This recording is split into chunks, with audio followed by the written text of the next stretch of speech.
Hello दोस्तों, welcome to dev journey by JP. अभी तक हमने देखा लॉजिकल स्टेटमेंट, लॉजिकल ऑपरेटर कैसे यूज़ करते हैं हम सी शार्प में। अब हम देखेंगे कंडीशनल स्टेटमेंट। कंडीशनल स्टेटमेंट होता क्या है। सपोज इमेजिन कि आप इलेक्शन कमीशन ऑफिस में हो और आपको वोटर का एलिजिबिलिटी चेक करना है। तो वोटर का एलिजिबिलिटी हम कैसे चेक करते हैं कि अगर age is greater that 18 then he is eligible for voting, and if it is less than 18 तो वो वोटिंग के लिए एलिजिबल नहीं होता है।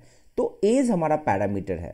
अगर एज 18 से ऊपर है तो और 18 से ऊपर है तो वो कैंडिडेट क्या है, वोटिंग के लिए एलिजिबल है।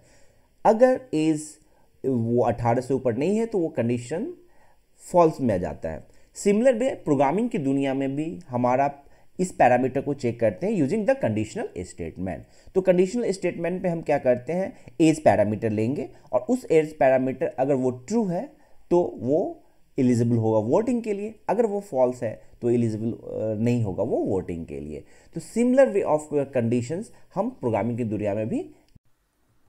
तो बाय डिफिनीशन हम क्या कह सकते हैं, conditional statement allow our program to make decision. तो जहां पे भी डिसीजन मेकिंग होता है वहां पे हम प्रोग्रामिंग की दुनिया में क्या यूज करते हैं, कंडीशनल स्टेटमेंट यूज करते हैं। The most basics one are if and else. So basic conditional statement हमारा क्या है, इफ एंड इल्स। इफ का सिंटेक्स क्या होता है, हम लिखते हैं इफ और इसके अंदर हम लिखते हैं कंडीशंस।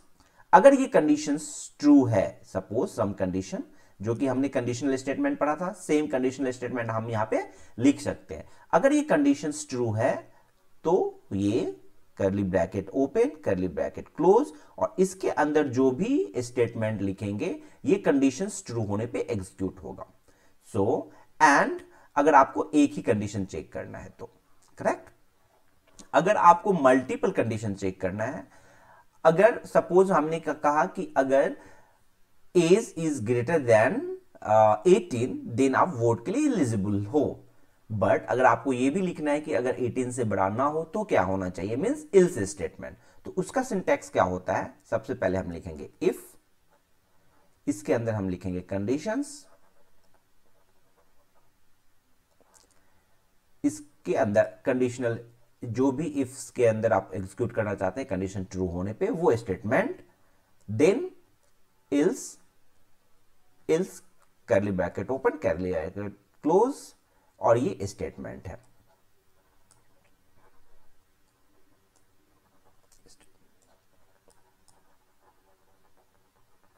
ओके, सो अगर आपको लिखना है if age is greater than 18 then it's eligible for voting, then this statement will execute, else it is not eligible for voting. Similar way programming की दुनिया के सिंटैक्स में हम कैसे एग्जैक्टली लिखते हैं, सपोज हमने एक वेरिएबल डिफाइन किया इंट एज और एज ये यूजर इनपुट करता है सपोज, और यूजर ने इनपुट किया एज इक्वल टू 20 एंड तो हम इसे कंडीशन कैसे चेक करते हैं, if age is the variable जो कंडीशन चेक करेगा, is greater than, eligibility criteria क्या है 18 और इक्वल टू। तो अगर एज ग्रेटर देन और इक्वल टू 18 है देन हम क्या कर सकते हैं, console dot write line eligible curly bracket close, else console dot write line suppose not eligible. तो इस प्रकार से हम कंडीशन, तो यहां पे हम देखते हैं मैंने लिखा पब्लिक स्टैटिक वॉइड मेन, जो कि हमारा एंट्री पॉइंट है किसी भी क्लास के अंदर हम लिखते हैं यहां पे, राइट। इसके बाद हमने लिखा सिमिलर एग्जांपल इंट एज, एक मैंने वेरिएबल डिफाइन किया इंटीजर, जो कि किस टाइप का होगा, इंटीजर टाइप का, सॉरी वेरिएबल एज जिसका नाम है एज, और हमने यूजर को क्या किया, console dot write hand enter the age of voter. तो वो मैसेज आएगा कंसोल पे कि ओके वोटर का एज आप इंटर करो। अब इस एज वेरिएबल को हमने इस इनपुट को लिया, बट ये इनपुट क्या होता है, बाय डिफॉल्ट स्ट्रिंग टाइप होता है, तो इसको हमने किस में कन्वर्ट किया, कन्वर्ट टू इन 32, तो ये इंटीजर में कन्वर्ट हो गया, टाइप कास्टिंग यहां पे हो गया। अब यहाँ पे हम इफ स्टेटमेंट लिखते हैं और यहाँ पे कंडीशनल स्टेटमेंट हम ऐसे लिखते हैं, राइट। तो यहाँ पे हमने लिखा if age is greater than और इक्वल टू 80, अगर एज 18 या उससे ऊपर हो तो क्या लिखना है, कंसोल राइट लाइन मैसेज दो voter is eligible for voting. Ills क्या है, अगर वो वोटिंग के लिए एलिजिबल नहीं है तो क्या होगा, ills condition voter is not eligible for voting, correct. तो देखिए यहाँ पे जो इफ स्टेटमेंट है इसमें ये जो करली ब्रैकेट है, अगर ये सिंगल स्टेटमेंट है तो ये ऑप्शनल है, आप ये करली ब्रैकेट दे भी सकते हो नहीं भी दे सकते हो, बट अगर ये मल्टीपल स्टेटमेंट होगा तो 100% ये करली ब्रैकेट के अंदर ये कंडीशन स्टेटमेंट को लिखना होगा। ओके, हमने प्रोग्राम को अब रन किया और हमारा ये रन करने के बाद क्या मैसेज आ जाए, enter age of voter. Suppose हमने वोटर का एज क्या दिया 20 और हमारा मैसेज क्या आ रहा है, voter is eligible for. In the second run हमने क्या किया, enter the age of voter. Suppose हमने दिया वोटर का एज 15,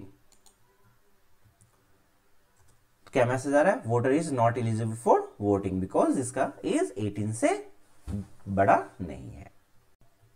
तो दोस्तों आज हमने देखा कंडीशनल स्टेटमेंट। कंडीशनल स्टेटमेंट में हमने देखा इफ एल्स स्टेटमेंट, जब हमें एक कंडीशन चेक करना हो और उस कंडीशन के बेसिस पे अगर हमें आउटपुट देना हो कि अगर कंडीशन ट्रू है तो क्या आउटपुट होगा, अगर कंडीशन फॉल्स है तो क्या आउटपुट होगा, तो इस टाइप के स्टेटमेंट को हम इफ एल्स स्टेटमेंट के थ्रू कंडीशनल स्टेटमेंट में हैंडल कर सकते हैं।